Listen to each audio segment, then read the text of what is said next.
I am Allison, 32 years old, and after a decade of saving every single paycheck, I finally bought my dream bungalow 6 months ago. My sanctuary, my achievement, my independence, all wrapped in 2 bedrooms and a garden. Then came that Sunday when the doorbell rang.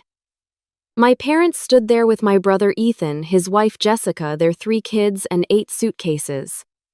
Mom casually said, "We are moving in for a while." That moment changed everything. Before I tell you how my peaceful Sunday turned into a family war, let me know where you are watching from. If you have ever had to protect your boundaries, hit like and subscribe to support others fighting the same battle. Growing up in Warren, Michigan, in a modest, blue-collar neighborhood, I learned early on that our family had an unspoken hierarchy. I was the older sister who always needed to set an example, while my younger brother Ethan was the golden child who could do no wrong. Our childhood home was small but comfortable, with parents who worked hard but had clear favorites. Dad worked at the local automotive plant, and Mom was a part-time receptionist at a dental office. They were good people who somehow never saw the imbalance in how they treated their children. From the time I was 14, I worked after-school jobs, shelving books at the library, then waitressing at the local diner during high school. My parents made it clear that if I wanted to attend college, I would need to figure out how to pay for it myself. Meanwhile, Ethan never held a job during high school. He played sports, went to parties, and lived the carefree teenage life I never experienced. When I graduated high school with honors, there was a small celebration at home. When Ethan graduated with barely passing grades 4 years later, my parents threw him an extravagant party and gifted him a used car. The pattern was established early and never really changed. I worked my way through community college, then transferred to a state university, working 2 jobs while maintaining a 3.8 GPA. I lived in the cheapest apartment I could find, eating ramen and working overnight shifts at the hospital to make ends meet. Meanwhile, my parents paid for Ethan to attend the same university, covered his rent in a nice apartment complex, and gave him a monthly allowance. After graduation, I landed an entry-level position in hospital administration. The pay was modest, but I had a plan. Every month, I put aside 50% of my paycheck into savings. No vacations, no fancy clothes, no dinners out. My friends called me obsessive, but I had a dream of owning my own home, something that would be mine alone that no one could take away.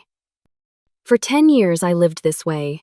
I got promoted 3 times, eventually becoming a department administrator at one of Detroit's largest hospitals. But my lifestyle remained frugal. I drove the same reliable Honda I had purchased used after college. I shared an apartment with 2 roommates until I was 30, despite my professional position. Every bonus went straight to my house fund. Ethan, meanwhile, bounced between jobs. He would work somewhere for 6 months, then quit because he did not like his boss, or the hours were too demanding, or he deserved better pay. He married Jessica when they were both 24, and they quickly had 3 children, Tyler age 7, Emma age 5, and little Jacob just 3.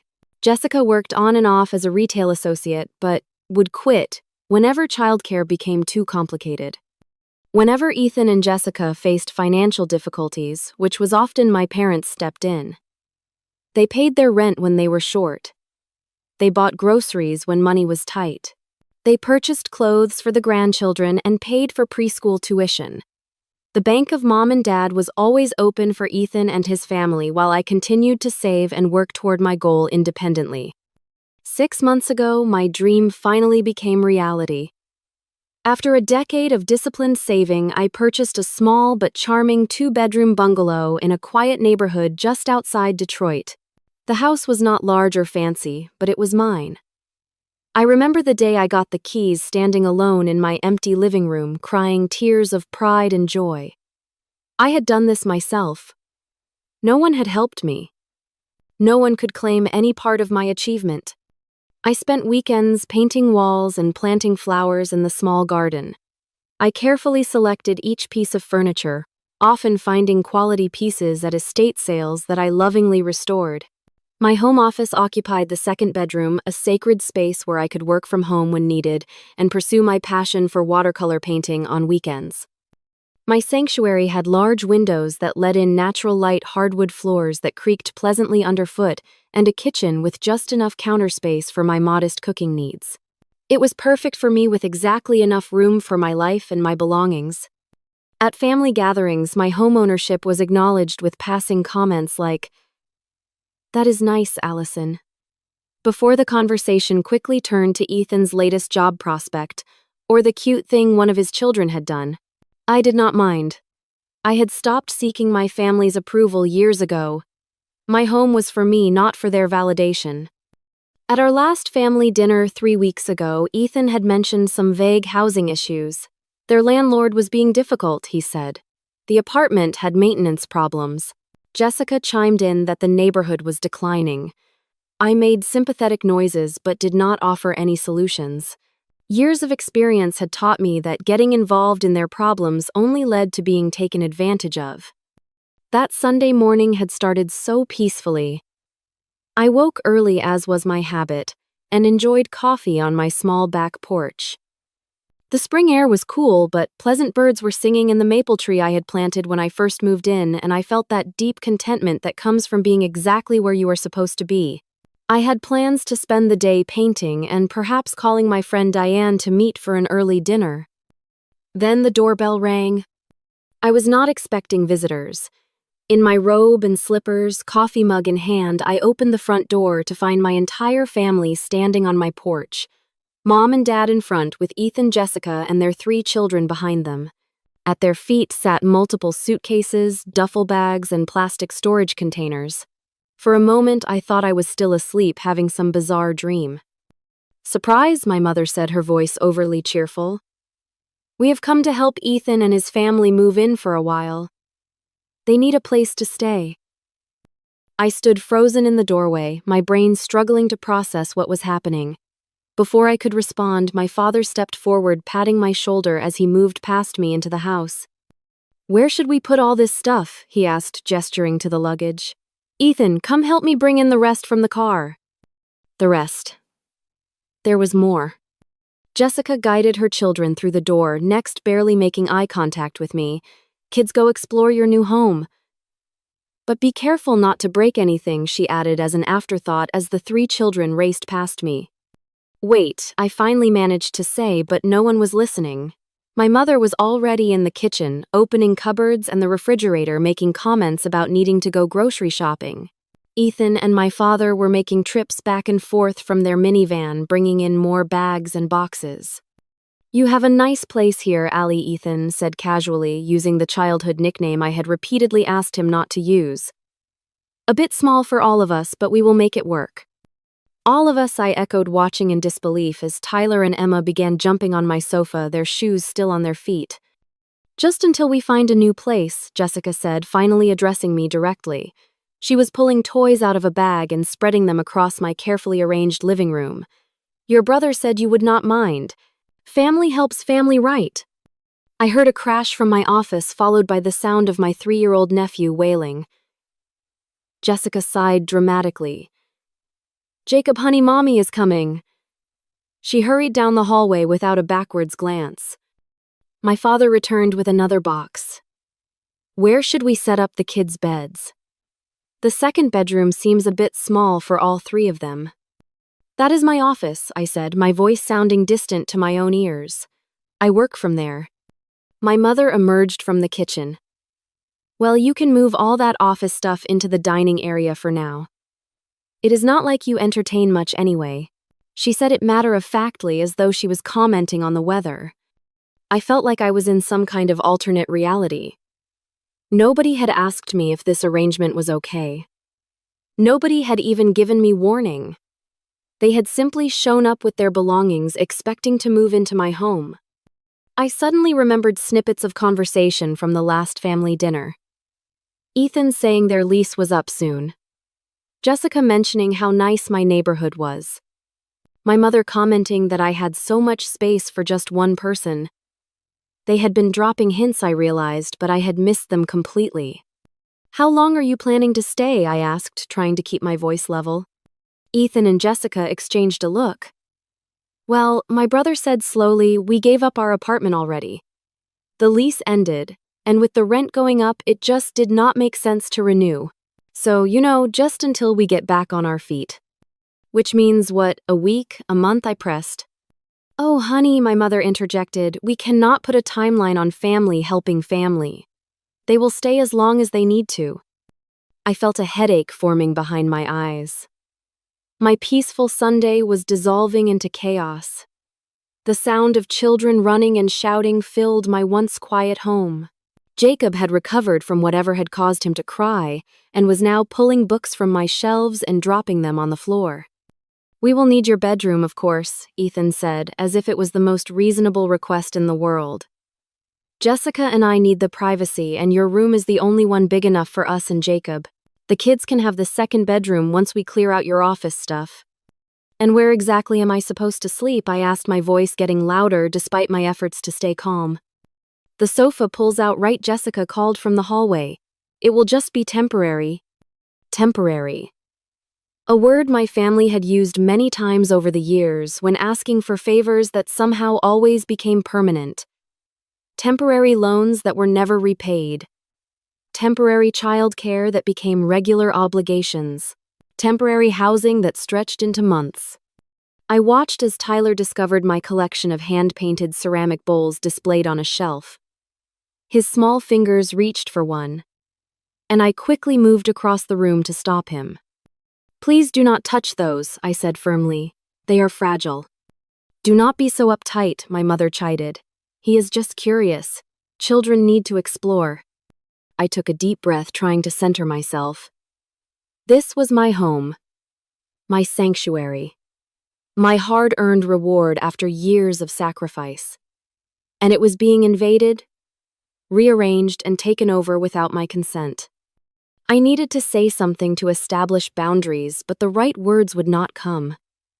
I had spent a lifetime accommodating my family's needs and wants above my own. The pattern was so deeply ingrained that breaking it felt almost impossible. Jessica emerged from the hallway, a contemplative look on her face. Your closet is pretty full, she said. We will need to clear out at least half of it for our things. And maybe we can move that dresser to the garage. We brought our own that matches our bed frame better. That was when I saw her holding something in her hands.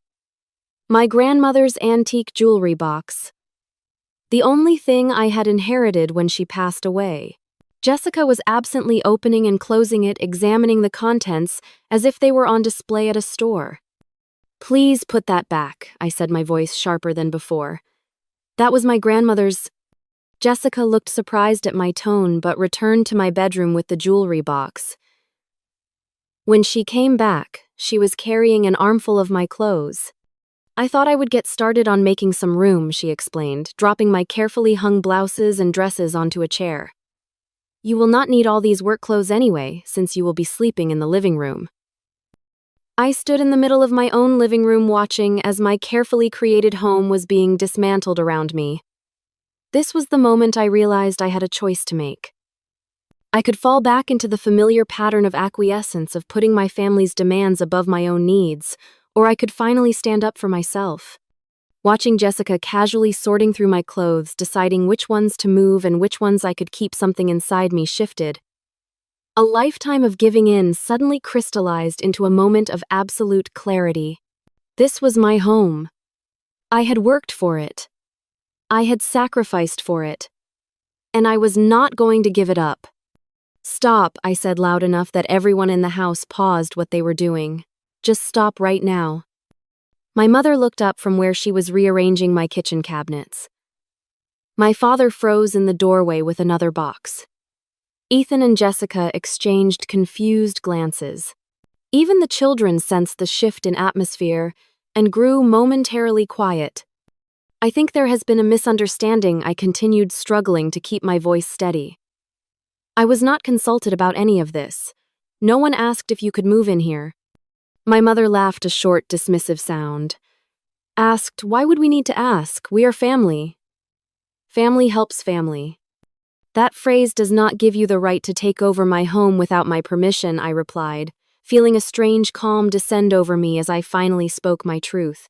My father set down the box he was holding and frowned at me. Allison, your brother and his family need help. They lost their apartment. They did not lose it, I corrected. Ethan just said they chose not to renew their lease. Because the rent went up, Ethan interjected defensively. Did the rent go up or did you fall behind on payments again? I asked, suddenly suspicious. I had heard this story before, multiple variations of it throughout the years. The look that passed between Ethan and Jessica told me everything I needed to know. We were a little behind, Ethan admitted reluctantly. But the landlord was being unreasonable. We only missed 2 months and he started threatening eviction.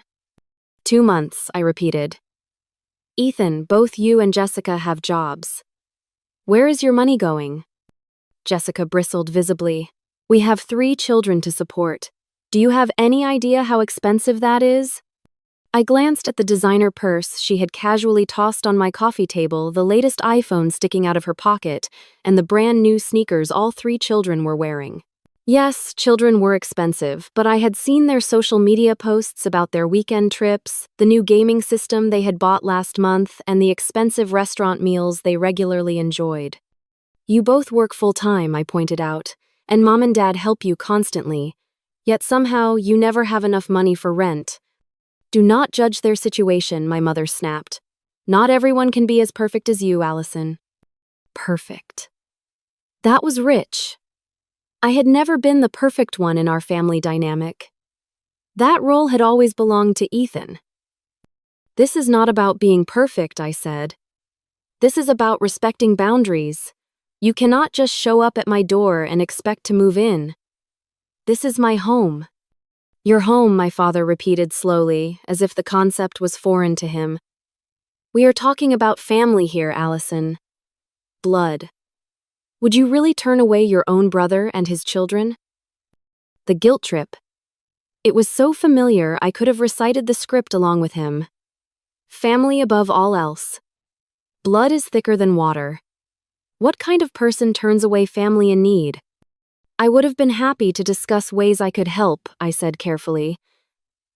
But this moving in without asking, taking over my bedroom, rearranging my things, that is not acceptable. Ethan stepped forward, his expression a mix of confusion and growing anger. So what are we supposed to do? We have nowhere else to go. We gave up our apartment already. That was your choice, I pointed out. A choice you made without consulting me first. We did not think we needed to consult you, Jessica, said her voice rising. Your brother said you would help. You always act so high and mighty with your responsible job and your saving habits. We thought you would want to share what you have. Share what I have. As if my home, my sanctuary, the result of 10 years of sacrifice and discipline, was community property, to be claimed by anyone with a family connection. I have shared plenty over the years, I said, memories flooding back. The loans I had given Ethan that were never repaid. The times I had watched his children for free when their babysitter canceled. The birthday and Christmas gifts I always made sure were generous even when my own budget was tight. That is what family does, my mother insisted. We share. We help each other. When has Ethan ever helped me? I asked quietly. The question hung in the air.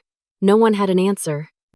I watched as Tyler resumed jumping on my sofa, his shoes leaving dirty marks on the cushions I had saved for months to afford. Emma had found my watercolor supplies and was opening tubes of paint on the carpet. Jacob was pulling more books from the shelves, dropping them carelessly on the floor. Your children are destroying my things, I pointed out, and none of you are doing anything to stop them. They are just being kids, Jessica said dismissively. You cannot expect them to understand your fancy rules. Fancy rules? Like not jumping on furniture with shoes on. Like not opening paint tubes on carpet. Like not throwing books on the floor. Basic respect for another person's property was now considered fancy rules. The realization hit me then with perfect clarity. This was never going to change. The dynamic had been set decades ago, and nothing I said or did would alter it. Ethan would always take, and I would always be expected to give. My parents would always enable him and dismiss my boundaries. Unless I changed it, right now.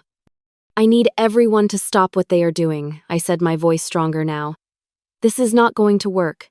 You cannot stay here. My mother's mouth fell open in shock. What do you mean we cannot stay? Of course they can stay. They are family.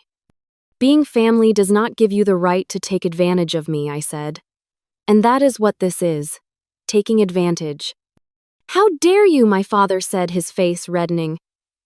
After everything we have done for you. I almost laughed at that. What exactly have you done for me, Dad? You did not help me through college. You did not help me buy this house. You have never supported my goals or celebrated my achievements. So, please tell me what I owe you. My words landed like stones in still water, creating ripples of shock across the room. No one in my family was used to me speaking so directly, so honestly. I had always been the peacekeeper, the one who went along to get along. I think you are being incredibly selfish right now, Ethan said, crossing his arms over his chest. You have this whole house for just one person. We have 5 people to house. That is not my responsibility, I replied. I bought this house for myself with my own money after years of saving. I did not buy it to be a free hotel for you when you mismanage your finances. Jessica scoffed. Of course you would throw money in our faces, just because you do not have children to support. That was a choice, I interrupted. Just like your financial decisions are choices. Choices have consequences. I could see the situation escalating. My brother's face was growing darker with anger. My mother was beginning to tear up her go-to tactic when she was not getting her way. My father looked like he was about to launch into a lecture about family loyalty. But for once, I did not care. Years of suppressed feelings were finally finding their voice. Years of being taken for granted, of having my boundaries ignored, of being expected to sacrifice while Ethan was coddled. I want all of you to pack up your things and leave, I said firmly. Now. My mother's face crumpled like tissue paper in rain. You cannot be serious, she gasped. You would throw your own family out. Where are we supposed to go? That is not my problem, I said, the words feeling foreign in my mouth. Never had I been so direct, so firm with my family. You should have thought about that before you gave up your apartment and showed up on my doorstep unannounced. I cannot believe what I am hearing, my father thundered. His face had turned an alarming shade of red. Your own flesh and blood needs help, and you are turning them away. Yes, I said simply. I am. Jessica was now gathering her children close, as if protecting them from me, the heartless monster who would not let them take over my home. I told you this was a bad idea, she hissed at Ethan. She has always been cold and selfish. Cold and selfish. Because I would not give up my home, my privacy, my bedroom to people who had shown no respect for my boundaries or belongings. Where will we sleep tonight? Ethan demanded, his voice rising. Have you thought about that? Where will my children sleep? You should have thought about that before you gave up your apartment, I repeated. This lack of planning on your part does not constitute an emergency on mine. My mother began to cry in earnest, now loud, theatrical sobs that had worked wonders in manipulating me throughout my childhood. My grandchildren, she wailed. On the street? They will not be on the street, I said, unmoved by the display. You and Dad have a 3-bedroom house. They can stay with you. Our house is being renovated, my father snapped. The upstairs is torn apart. We are staying in a hotel ourselves right now. This was news to me. When did this renovation start? Last week, my mother said between sobs. We thought it would be the perfect time since Ethan and his family would be staying with you. The pieces clicked into place. This was not a spontaneous decision. This had been planned, coordinated. My parents had started home renovations knowing they would push Ethan and his family onto me. They had all discussed this, arranged it without ever once considering that I should have a say in the matter. So you decided amongst yourselves that I would house everyone without ever asking me. The betrayal cut deeper than I had expected. No one answered. Their silence was confirmation enough. That is not how this works, I said, my voice steady despite the turmoil inside. You do not get to make decisions about my home, my space, my life without consulting me. Where do we sleep? My mother suddenly screamed, her voice rising to a pitch I had never heard from her before. Her face was contorted with anger and disbelief. If you throw us out, where do we sleep? The room fell silent after her outburst. The children, startled by their grandmother's scream, had stopped their destructive exploration of my home and were watching the adult drama unfold with wide eyes. I took a deep breath. This was the moment. The moment to break the pattern once and for all. You will not sleep here, I said quietly but firmly. Not tonight, not any night. My father stepped toward me, his finger pointing accusingly. If you do this, if you turn your back on family when they need you, you are no daughter of mine. The threat that had terrified me for years, exclusion from the family, being disowned, cut off, it had kept me in line, kept me accepting mistreatment, kept me giving until I had nothing left to give. But standing in my own home, looking at the presumption and entitlement on their faces, I realized something profound. The threat had lost its power. What exactly would I be losing if I were cut off from this dynamic? The constant expectation to give while receiving nothing in return, the dismissal of my accomplishments, the disregard for my boundaries. That is your choice to make, I told him calmly. But this is my home and I choose who stays in it. After everything we have done for you, my mother said, her voice trembling with emotion. This is how you repay us. What exactly have you done for me? I asked again, genuinely curious what they believed they had contributed to my life as an adult. We raised you, my father bellowed. Yes, you did. That was your obligation as parents. It does not give you the right to dictate my life now that I am an adult. Ethan stepped forward, his face a mask of contempt. You have always thought you were better than us. With your fancy job and your perfect credit score and your little house that you love to remind everyone you bought, all by yourself. I do not think I am better than you, I corrected him. I just made different choices. And I have every right to be proud of what I have accomplished. So your accomplishments are more important than your family, Jessica interjected. More important than giving your nieces and nephew a place to stay. My boundaries are important, I clarified. And you have all shown complete disregard for them today. I looked around at the chaos they had created in less than an hour. Books scattered across the floor.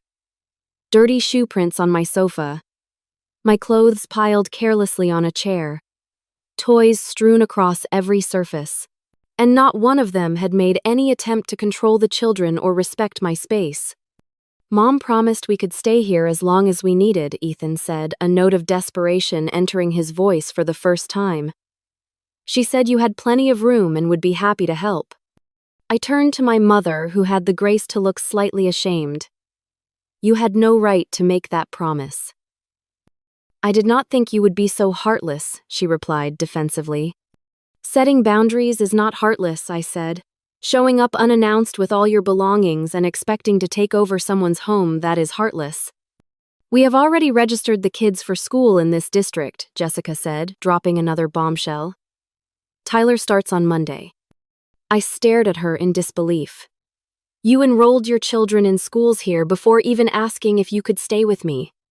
We did not think you would say no, Ethan exploded. What kind of person says no to family? The kind who has been taken advantage of her entire life and is finally saying enough, I replied. The situation was escalating beyond my control. Voices were rising. The children had started crying, picking up on the tension in the room.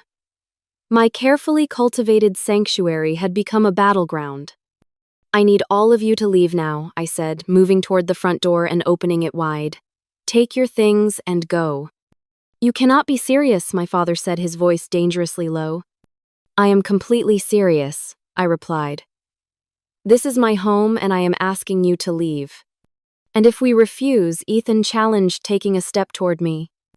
I had anticipated this moment, the moment when they would call my bluff, expecting me to back down as I always had before. But this time was different. This time I had something worth fighting for. My independence, my sanctuary, my self-respect. Then I will call the police and have you removed for trespassing, I said, taking my phone from my pocket. A collective gasp went through the room, the ultimate betrayal in their eyes, involving outsiders and family business. Breaking the sacred code of handling things within the family, which had always meant giving in to their demands. "You would not dare," my mother whispered. I unlocked my phone and began dialing. "Try me." The memory of their faces as they realized I was serious will stay with me forever. Shock, betrayal, disbelief, and underneath it all a dawning understanding that the old rules no longer applied.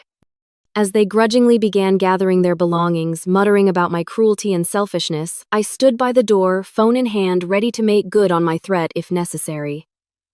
It did not come to that. Within 20 minutes, they had loaded their belongings back into their vehicles, the children still crying, my parents and brother still seething with righteous indignation. "This is not over," my father said as he passed me on his way out. "You will regret this decision." I said nothing, simply held the door as they filed out. When the last suitcase had been removed and the door closed behind them, I leaned against it, suddenly exhausted. My hands were shaking. My heart was racing. But underneath the physical stress, reactions was something unexpected. Relief, pride, a sense of having finally stood up for myself in a meaningful way. As I began picking up the scattered books and toys they had left behind, I found myself thinking about the patterns that had led us to this moment. The family dynamic had been set so early that I could not remember a time when Ethan was not the favored child and I, the responsible one, expected to make sacrifices. When we were children, Ethan had broken my science fair project the night before it was due. Instead of punishing him, my parents had insisted I forgive him immediately and stay up all night remaking the project. "He did not mean to," they had said. "He is younger than you. You need to set an example."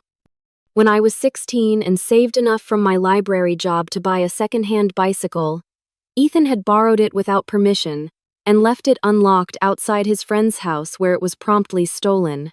My parents had suggested I use my savings to buy another one. "He is just forgetful," they had said. "You should have put it away somewhere safer." The pattern continued into our adult years. When I graduated college, the family celebration was modest. When Ethan graduated 2 years later, my parents threw a lavish party and asked me to help pay for it because your brother's achievement is so important, and we are a little short this month. Even my career achievements were minimized. When I received my first promotion to department supervisor, my mother's response had been, "That is nice, dear. Did you hear Ethan is thinking of starting his own business?" The business never materialized, but my promotion was forgotten in the excitement over Ethan's potential. When I bought my house, my parents had visited once, made polite comments about it being cozy, then spent the rest of the visit talking about how Ethan and Jessica really needed a bigger place for their growing family. The hints had started almost immediately. "You have a spare bedroom, Allison. It seems so wasteful for just one person." I had spent years in therapy working through my feelings about my family dynamic. My therapist, Dr. Barnes, had helped me recognize the pattern of emotional neglect and the unfair expectations placed on me from childhood. She had helped me understand that my worth was not determined by what I could give to others, that having boundaries was healthy, not selfish. But understanding a dynamic intellectually and breaking it emotionally are two different things. Today was the first time I had truly stood my ground against the full force of my family's expectations and manipulation tactics. I thought about all the times Ethan had shown up unannounced at my apartment during college, needing money for books or rent or car repairs. How I had given him my grocery money and eaten ramen for weeks as a result. How he had never once paid me back or even thanked me properly. I remembered the many family gatherings where I was expected to help cook and clean while Ethan and my father watched sports on television. The countless times I had adjusted my schedule to babysit my nieces and nephew on short notice because Jessica had more important commitments. There was the time last Christmas when I had spent weeks selecting thoughtful gifts for everyone within my budget, but carefully chosen for each person's interests and needs. Ethan and Jessica had given me a generic bath set from the drugstore, the kind bought in a last-minute dash. My parents had seemed embarrassed by the disparity but had said nothing. Or the time I had been hospitalized with pneumonia 3 years ago. I had been sick for days before finally driving myself to the emergency room when I could barely breathe.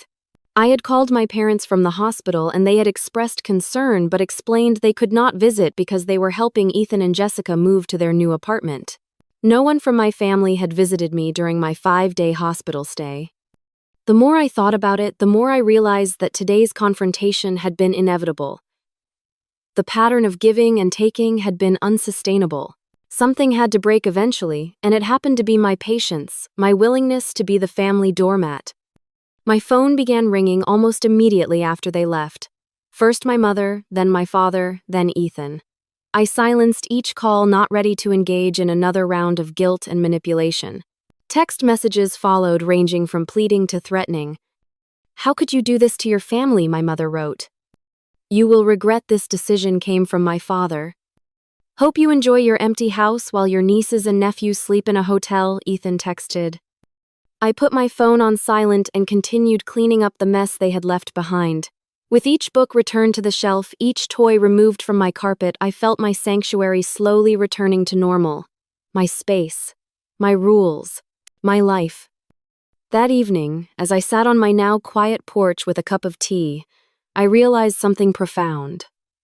The rope that had been pulling me back into unhealthy patterns had not been cut by them. It had been released by me. I had finally let go of the need to please people who could never be satisfied, to earn approval that would never be given freely.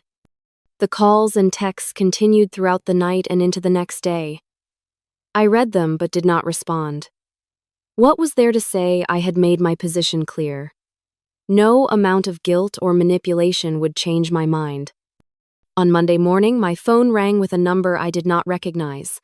Against my better judgment, I answered. "Allison," came a voice I vaguely recognized. "This is your Aunt Susan. Your mother's sister." Aunt Susan lived in Florida and rarely involved herself in family matters. We exchanged Christmas cards but little else. "Hello, Aunt Susan," I said cautiously. "I just got off the phone with your mother," she said, her voice heavy with disapproval. "She told me what happened yesterday. How could you turn away your brother and his children? That is not how we raised you." And so it began. The flying monkeys. Family members who had never shown particular interest in my life, suddenly calling to express their disappointment in my choices. Uncle Robert called next. Then my father's cousin Patricia. Even my grandmother, who rarely used her cell phone, managed to leave a voicemail about the importance of family. The narrative had been set. I was the villain. The heartless sister who had turned away innocent children. The selfish daughter who had failed to honor her parents. The story was being spread throughout the extended family, carefully crafted to paint me in the worst possible light. I did not attempt to defend myself.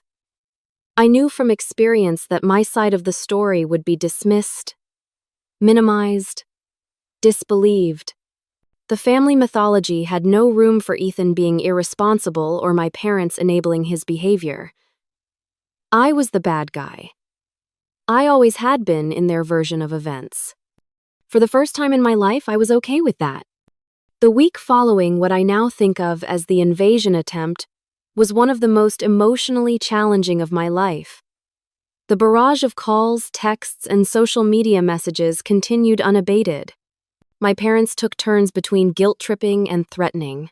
Ethan vacillated between angry accusations and wounded victimhood. Jessica posted vague but pointed comments on social media about toxic family members and selfish people who put material possessions above children's welfare. I maintained my silence, which only seemed to infuriate them more. They were used to me engaging, explaining, eventually apologizing even when I had done nothing wrong. My refusal to participate in the drama was perhaps the most radical act of all. On Wednesday evening, 3 days after the confrontation, there was a knock at my door. Looking through the peephole, I saw my father standing on the porch alone. His posture was rigid, his face set in stern lines. I considered not answering, but decided it was better to face him directly than prolong the situation. I opened the door but did not invite him in. "Allison," he began, his voice deliberately controlled. "I have come to talk some sense into you. This has gone on long enough." There is nothing to discuss, I said calmly. My decision is final. Your mother is beside herself, he continued as if I had not spoken. She can hardly eat or sleep. Is that what you wanted? To make your mother ill with worry? The guilt tactic again. It had worked so effectively in the past. Mom's emotional state is not my responsibility, I replied. Neither is Ethan's housing situation. My father's face darkened with anger. How can you be so cold? These are not strangers we are talking about. This is your family. Being family does not give you the right to disrespect my boundaries, I said. I have made my position clear. And I have made mine clear, he snapped. If you persist in this selfishness, do not consider yourself part of this family anymore. The threat I had feared for so long. Except now, standing in the doorway of my own home, I realized it had lost its power over me. If being part of the family means giving up my home, my privacy, and my self-respect, then perhaps that is for the best, I said quietly. He stared at me for a long moment, seemingly unable to process that his ultimate threat had failed. Without another word, he turned and walked back to his car. I closed the door and leaned against it. Tears finally coming. Not tears of regret or fear, but tears of release. I was grieving the family I had always wished for, but never had. The supportive parents who celebrated my achievements. The brother who respected my boundaries. The family unit that functioned with mutual love and respect, rather than obligation and guilt. The next morning, I called Dr. Barnes and scheduled an emergency therapy session. I needed help processing what had happened and preparing for what might come next. You did something incredibly difficult, she told me during our session. You broke a lifelong pattern and stood up for yourself against intense pressure. That takes extraordinary courage. Then why do I feel so terrible? I asked. Because you have been conditioned to believe that your needs do not matter, she explained. Because you have been taught that setting boundaries is selfish. Because your family has trained you to feel responsible for their emotions and choices. We spent the hour discussing healthy boundaries and the grief that comes with recognizing unhealthy family dynamics. She reminded me that I had done nothing wrong by protecting my space and my peace. Your home represents more than just physical shelter, she pointed out. It represents your independence, your achievement, your right to determine your own life. Defending it was defending yourself. The weekend approached, and with it came the monthly family dinner that had been a tradition for years. Normally held at my parents' house, it had been moved to my aunt and uncle's home due to my parents' ongoing renovations. I received no invitation, which was both painful and a relief. Sunday evening, as I sat alone in my peaceful living room, my phone lit up with a group text from my cousin.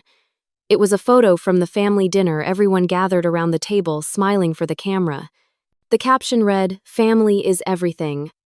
The exclusion was deliberate, designed to hurt me, to show me what I was missing by not complying with the family's demands. I felt a pang of sadness, but also a sense of freedom. For the first time in my adult life, I was spending a Sunday evening exactly as I wanted to, without the tension and walking on eggshells that family gatherings always entailed. 2 weeks after the confrontation, the intensity of the communication campaign began to wane. The daily calls became every other day, then twice a week. The text messages grew less frequent. Family members who had been enlisted to pressure me seemed to lose interest in the crusade. I learned through a mutual friend that Ethan and his family had moved in with my parents at their hotel suite, creating a cramped but workable living arrangement until the house renovations were completed. Exactly the solution that should have been implemented from the beginning rather than trying to displace me from my home. 3 weeks in, I received an unexpected text from Jessica. The kids miss their aunt. Tyler keeps asking when we can visit you again. It was a peace offering of sorts, though, one that still carried an undercurrent of manipulation. The implication was clear: if I wanted a relationship with my nieces and nephew, I would need to make amends. I replied carefully. I miss them too. When things have settled down, perhaps we can arrange a day at the park. A neutral public meeting place. A time-limited engagement. Clear boundaries. She did not respond. A month after the confrontation, I received a text from Ethan. It was the closest thing to an apology I had ever received from him. "I have been thinking about what happened," he wrote. "I still think you could have handled it better, but I understand why you were upset. We should have asked first." Not a real apology. No acknowledgement of the entitlement or boundary violations, but a small step toward awareness. I did not reply immediately.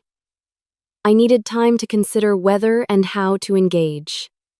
After consulting with Dr. Barnes, I sent a brief response. "Thank you for acknowledging that. In the future, I hope we can communicate more directly about expectations and boundaries." He sent back a thumbs-up emoji. Not exactly a heartfelt reconciliation, but a start. 6 weeks after the confrontation, my mother called.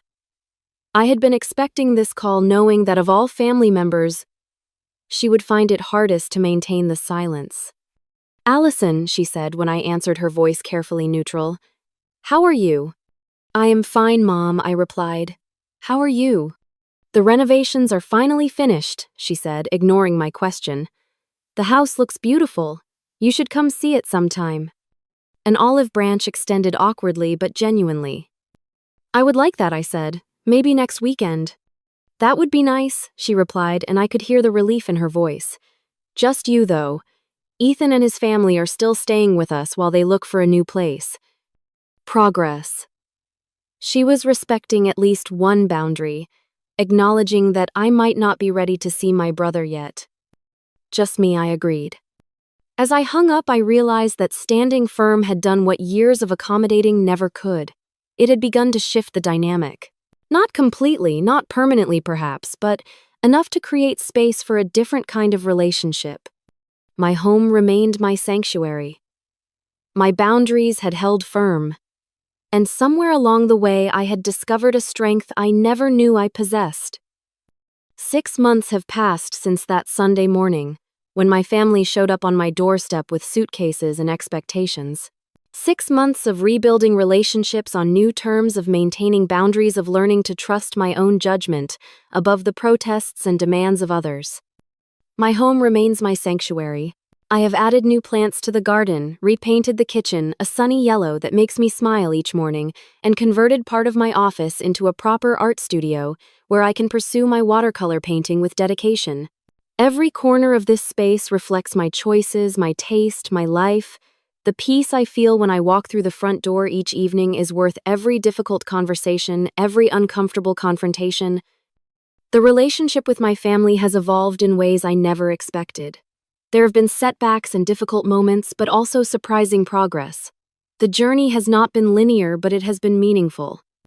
My mother and I have established a new kind of relationship. We meet for lunch every other week, just the two of us. Our conversations remain somewhat superficial, but there is a growing respect between us. She no longer asks me to babysit at the last minute or makes comments about my extra space. When she recently complimented my latest promotion at work without immediately changing the subject to Ethan, I nearly fell out of my chair in shock. My father has been slower to adjust to the new normal. He remains somewhat distant, uncomfortable with the shift in power dynamics. But even he has begun to show small signs of change. Last month, when I mentioned a problem I was having with my car, he offered advice without taking over or criticizing my decisions. It was a small thing, but significant. Ethan and I have maintained a cautious distance. We see each other at family gatherings, but rarely communicate directly. He sent me a birthday card last month, store-bought, but with a handwritten note that said simply, "Hope your day is special. Thanks for being there for the kids." Not an explicit acknowledgement of past wrongs, but a far cry from the entitled demands of 6 months ago. Jessica remains cool toward me, but she has respected my boundaries regarding the children. We have established a monthly outing where I take my nieces and nephew to a museum, park, or child-friendly event. These visits are scheduled in advance, time-limited, and take place outside my home. The children have adjusted to this new arrangement and seem to enjoy our special Aunt Allison days. Perhaps the most profound changes have been internal. Through continued therapy and reflection, I have come to understand that establishing boundaries is not just about saying no to others, it is about saying yes to myself. Yes, to my needs, my dreams, my right to determine the course of my own life. I have learned that helping others is meaningful only when it comes from genuine choice, not obligation or fear. The difference between generosity and enabling is consent. When I choose to help my family now, it is a deliberate decision made with clear expectations and limits, not a reflexive response to guilt or manipulation. The most unexpected outcome has been watching Ethan begin to take responsibility for his own life. Without the safety net of my home as a fallback option, he and Jessica have made some significant changes. They both work full-time now and have moved into an apartment they can actually afford. According to my mother, they have started a budgeting system and are taking financial literacy classes at the community center. Would these changes have happened if I had given in that Sunday morning? If I had allowed them to take over my home, my bedroom, my life? I doubt it. By refusing to enable their irresponsible behavior, I inadvertently gave them the gift of consequence, the opportunity to grow and change. There is a profound difference between helping and enabling. Helping empowers the other person to solve their own problems. Enabling shields them from the consequences of their actions, preventing growth and perpetuating dependency. For years, my entire family had been caught in a cycle of enabling, with Ethan never having to face the results of his choices. Last week, I received a text from Ethan that nearly brought me to tears. "The kids and I just signed a lease on our own apartment," he wrote. 2 bedrooms, nothing fancy, but it is ours. Jessica and I are working opposite shifts for now, so someone is always with the kids. It is hard, but it feels good to stand on our own feet. I stared at those words for a long time. It feels good to stand on our own feet. Perhaps that was the gift I had given my brother by refusing to be his safety net. The opportunity to discover his own strength, his own capability.